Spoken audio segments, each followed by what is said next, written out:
Scoop में आप सबों का स्वागत है। आज सीटी स्कैनर में हम बात करेंगे दरभंगा जिले में स्थित कुशेश्वर स्थान की। कुशेश्वर स्थान रिजर्व कैटेगरी में आता है और कुशेश्वर स्थान में चुनावी समीकरण काफी दिलचस्प हुआ करता है। हमारे साथ हमारे वरिष्ठ सहयोगी राकेश रंजन जी हैं। राकेश रंजन जी, कुशेश्वर स्थान की अगर चर्चा करें तो वहां सबसे पहले ये जानना चाहेंगे, दर्शकों को बताना चाहेंगे कि वहां क्या कुछ खास है। देखिए, अगर हम कुशेश्वर स्थान की बात कर रहे हैं तो भगवान शिव का जो कुशेश्वर नाथ मंदिर है उसकी बहुत महिमा है और इस जगह का नाम भी इसी मंदिर के आधार पर बना है। और कुशेश्वर स्थान को मिथिला का बाबा धाम कहा जाता है। जो देवघर का बाबा धाम है वो तो झारखंड में है, तो कुशेश्वर स्थान को बिहार का बाबा धाम जो है वो कहा जाता है। इसके अलावा कुशेश्वर स्थान में जो है पक्षी अभयारण्य है, जहाँ पर कि मंगोलिया और साइबेरिया से जो है वो पक्षी आते हैं यहाँ पर। तो इन जगहों पर लोगों की भीड़ रहती है कुशेश्वर स्थान को लेकर, तो एक विशेष आस्था भी है। लेकिन इन सब के बावजूद अगर जब आप कुशेश्वर स्थान को देखते हैं तो आप देखते हैं कि यहाँ समस्याएं हैं। अभी भी जो कुशेश्वर स्थान है वो विकास की बाट जोह रहा है। यहाँ पर बाढ़, बेकारी, पलायन जैसे मुद्दे आज भी जो है वो प्रभावी हैं, वो देखे जाते हैं और इनसे निजात पाने के लिए क्षेत्र की जनता चाहती है। कुशेश्वर स्थान विधानसभा की बात जब हम करते हैं तो आपको बता दें कि जो कुशेश्वर स्थान विधानसभा है उसका गठन 2010 में हुआ। उससे पहले जो कुशेश्वर स्थान था वो सिंघिया विधानसभा क्षेत्र में आता था, वो समस्तीपुर जिला के। लेकिन कुशेश्वर स्थान जो एक अलग विधानसभा बना वो 2010 में बना। और अगर आप 2010 से देखें तो कुशेश्वर स्थान में अब तक 4 चुनाव जो है वो हो चुके हैं, जिसमें 3 तो रेगुलर इलेक्शन थे 2010, 15 और 20 में, और फिर एक बाई इलेक्शन हुआ 2021 में। और वो जो चुनाव था वो एक कुछ मामलों में आप देखें तो अलग था। लेकिन इससे पहले कि हम उस चुनाव की बात करें, कुछ आंकड़े हम देख लेते हैं और ये देखने की कोशिश करते हैं कि 2010 से जब से कुशेश्वर स्थान एक अलग विधानसभा बना है, इसका मूड क्या रहा है। जब आप कुशेश्वर स्थान विधानसभा को स्कैन करते हैं तो आपको क्या कुछ दिखता है और रिकॉर्ड्स क्या कहते हैं, आंकड़े क्या कहते हैं। तो जब आप 2010 में आते हैं तो आप देखते हैं कि जो 4 चुनाव यहां पर हुए हैं, अगर उसमें आप देखें तो चारों ही बार जो है आप देखिएगा 3 बार जेडीयू जीतने में सफल रहा है और 1 बार बीजेपी इस सीट को जीतने में कामयाब हुई है।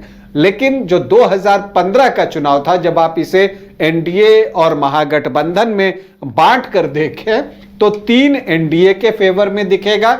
जो 3 एनडीए ने जीता है उसमें 2 जो है बीजेपी जेडीयू गठबंधन में रहते और एक 2015 में महागठबंधन को जीत मिली, तब भी जेडीयू के प्रत्याशी ही विजयी हुए हैं। तो इन 4 चुनावों में 3 जेडीयू और 1 बीजेपी के पास जो है जीत रही है। 2010 में बीजेपी यहां से चुनाव लड़ा था और यहां पर शशि भूषण हजारी जो हैं वो बीजेपी के टिकट पर चुनाव लड़ते हैं और वो जो हैं उनके सामने लोजपा के जो है रामचंद्र पासवान होते हैं और उनको वो एक अच्छे मुकाबले में, रोमांचक मुकाबले में लगभग 5,500 वोटों से पराजित करते हैं। इनफैक्ट 5,512 वोटों से पराजित करते हैं। फिर आता है 2015, पूरा गणित जो है विधानसभा का बदल जाता है। इनफैक्ट पूरे बिहार का जो गणित है वो बदला था और चूंकि आरजेडी, जेडीयू, कांग्रेस गठबंधन में थे तो इस सीट पर जो है यहां पर अगर आप देखें तो फिर से शशि भूषण हजारी ही जीतते हैं। लेकिन 2010 में बीजेपी के टिकट पर जीते थे, बाद में वो पाला बदलते हैं, जेडीयू में जाते हैं और यहां पर एक बार फिर से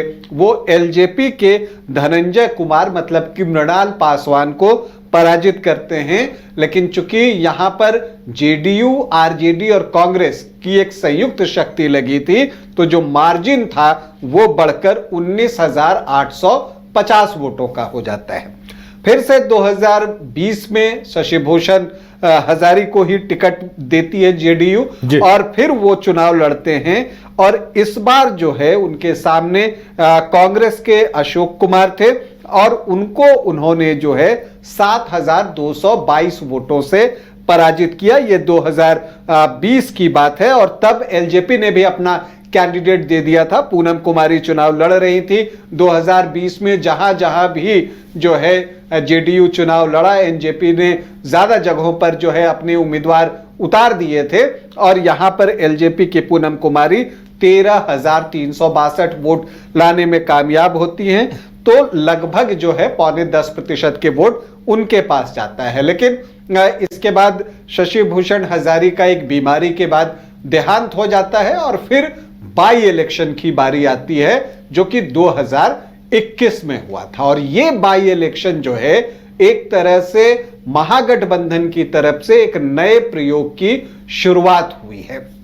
जब आप 2021 में बाई इलेक्शन में जाते हैं तो यहां पर जेडीयू, बीजेपी साथ में थे, लेकिन कांग्रेस की ये ट्रेडिशनल सीट रही थी। कुशेश्वर स्थान से कांग्रेस ही लड़ा करती थी, और उससे पहले जब ये सिंघिया विधानसभा क्षेत्र में था, तब भी जो कांग्रेस के अशोक कुमार हैं वो यहां से जीतते रहे थे, तो उसकी ट्रेडिशनल सीट थी। लेकिन आरजेडी का विचार जो है वो बदल जाता है 2021 में, और आरजेडी इस सीट से लड़ने का फैसला लेती है। ऐसी परिस्थिति में कांग्रेस जो है वो अलग हो जाता है, गठबंधन में दरार आती है, और कांग्रेस ने भी अपना उम्मीदवार यहां से उतार दिया। एलजेपी ने भी अपना उम्मीदवार यहां पर दिया, जो कि जेडीयू को नुकसान पहुंचा सके।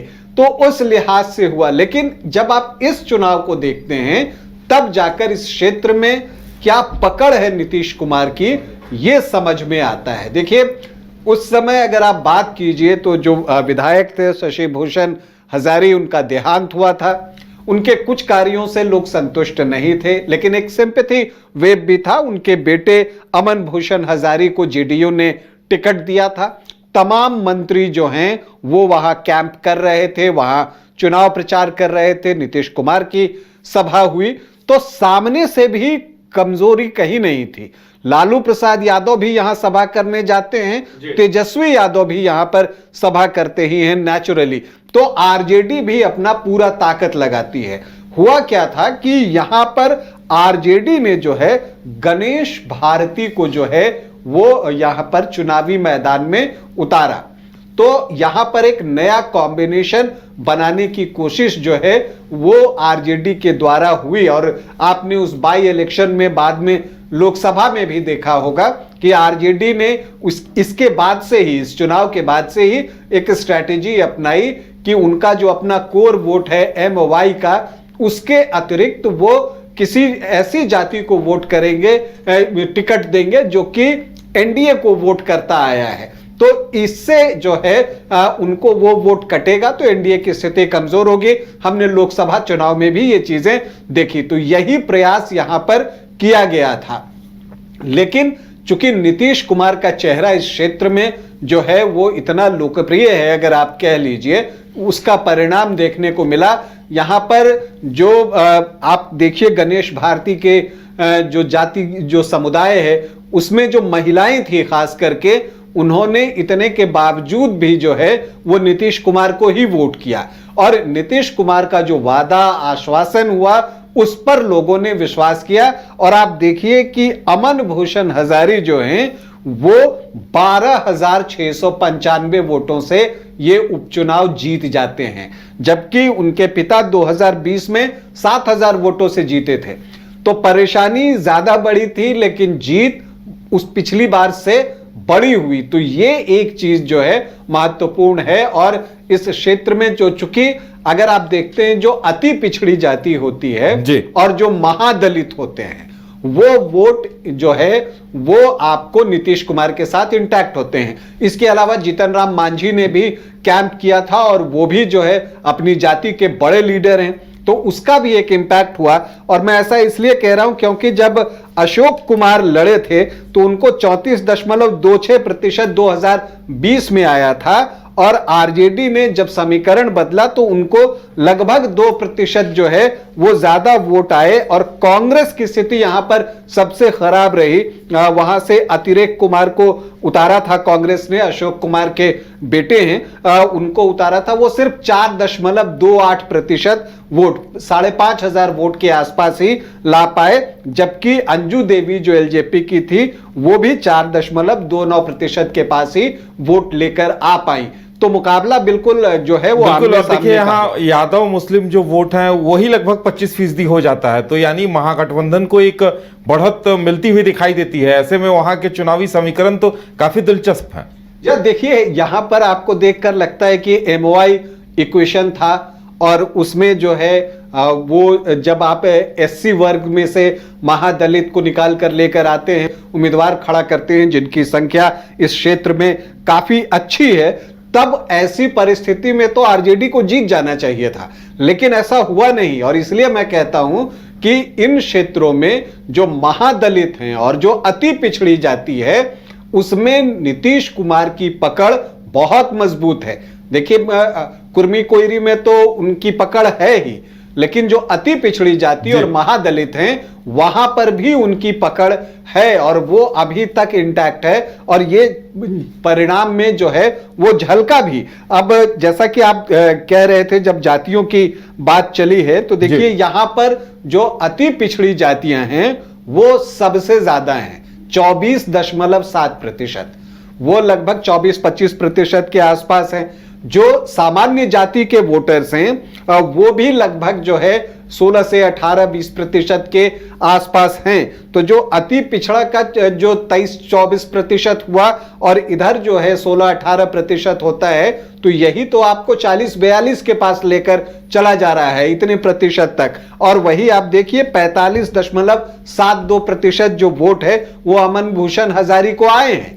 तो ये जो एक कॉम्बिनेशन है वो यहां पर जेडीयू को मजबूत बनाता है, जो एक कॉम्बिनेशन जो है बीजेपी, जेडीयू और साथ में जीतन राम की मांझी की पार्टी। हालांकि एलजेपी पिछले बार अलग थी, इस बार तो एलजेपी भी साथ होगी। तो ऐसी परिस्थिति में कुशेश्वर स्थान पर जो है जेडीयू ने जीत हासिल की थी। और इस बार भी जब आप जातीय समीकरण देख रहे हैं तो यहां पर आपको लगता है कि अति पिछड़ा और जो आपको सामान्य जाति के वोटर्स हैं और जो महादलित हैं, चूंकि एससी आबादी भी यहां पर जब आप देखेंगे तो अच्छी है, 21.43% है। तो जब वो वोट जो है वो महादलित का वोट जब पड़ता है नीतीश कुमार को, तो और भी स्थिति जो है वो मजबूत हो जाती है। दूसरी तरफ अगर आप जाएं तो यादव भी 14% है और मुस्लिम 11% है। तो यहां जो एमओवाई है वो 24-25% के आसपास का आंकड़ा था, और इसीलिए पिछली बार जाति बदलकर जो है उम्मीदवार की कोशिश की गई। हालांकि ये एससी आरक्षित सीट है, उसका लाभ पिछली बार आरजेडी को वहां नहीं मिला। इस बार किस स्ट्रैटेजी के साथ आरजेडी यहां मैदान में उतरता है ये देखने वाली बात होगी। लेकिन कुशेश्वर स्थान की जो लड़ाई है वो रोचक दिखती है, लेकिन जो चीजें स्पष्ट दिखती हैं कि इस क्षेत्र में जेडीयू की पकड़ रही है, और इसीलिए जेडीयू जब भी यहां चुनाव लड़ा है और गठबंधन में भी जब लड़ा है उसकी जीत जो है वो होते रही है। मतलब एक नीतीश कुमार की पैठ, उनकी पहचान और उनका जो एक सम्मान है वो इस क्षेत्र में दिखता है। चलिए, तो इंतजार इस बात का रहेगा कि इस बार महागठबंधन की तरफ से किस रणनीति को फॉलो किया जाता है, क्या पुरानी रणनीति पर चलती है या कोई बदलाव होता है। लेकिन इतना तय है कि यहां दिलचस्प समीकरण देखने को मिलेंगे।